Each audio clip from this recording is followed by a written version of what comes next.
Oh, hello. I didn't see you there. You sneak up on me.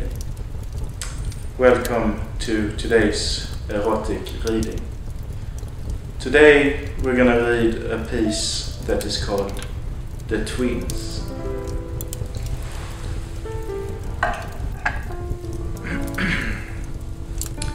Seven months into another attempt at veganism, I met the conjoined twins in the university cafeteria. I was on the hunt for anything meatless, having forgotten my salad at home. It was my second month working at the Department of Mathematics. I only saw 4 legs and their 2 golden blonde heads at first. They were paying for their lunch at the cash register. I picked up a fruit cup and a cheddar scone.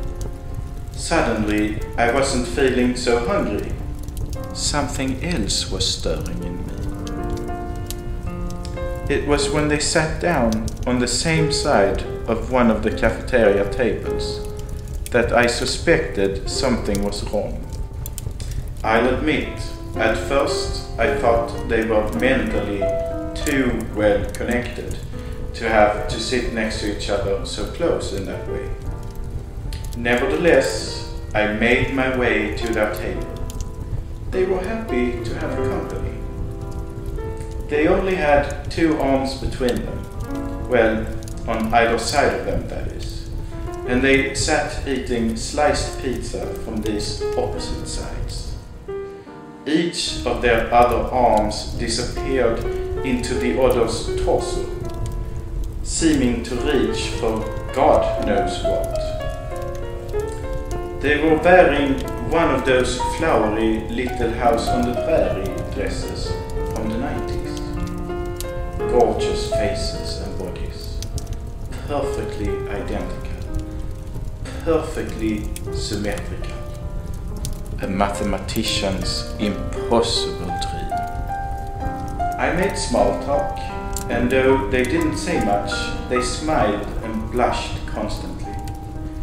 Nothing is better than a woman's blush. It brings to mind slobbering, wet, hard, pink ass cheeks. I followed them onto the elevator and let them hit the button for the floor they wanted, thinking I could at least find out which department they frequented.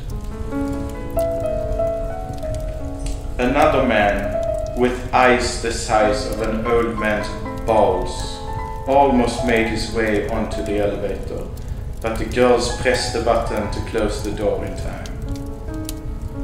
On a wild instinct, I leaped forward, clambering for the hem of the dress at their calves to pull it up over their heads. It got stuck somewhere and they had to help me, but soon they were naked and so was I. I hit the emergency stop button, feeling like a hero, and with a jolt the elevator stilled.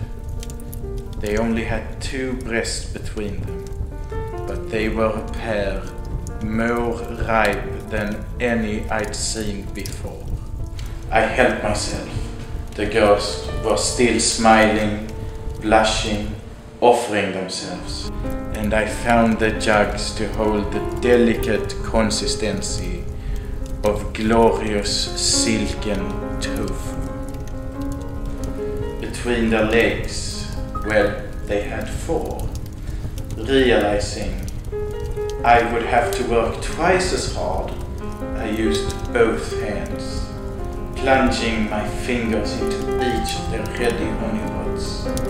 They responded, almost shouting in ecstasy and nearly losing balance. My cock was hard as the steel railing they held onto to keep them from falling.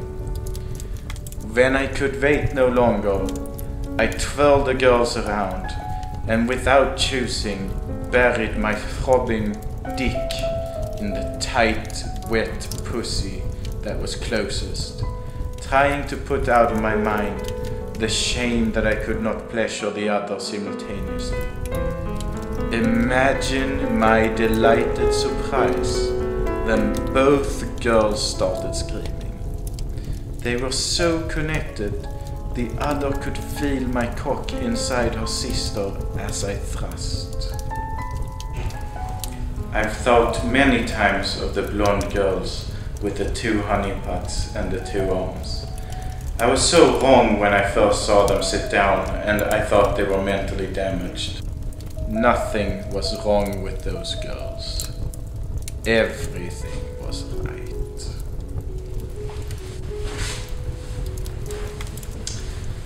This story reminds me a little bit about that song by Aerosmith, Love in an Elevator.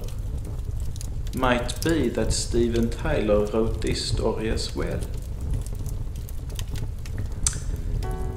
Before I leave you, I would like to share with you this old Swedish proverb. Ju äldre bocken blir, desto hårdare blir hornen. The older the buckets, the harder the horns.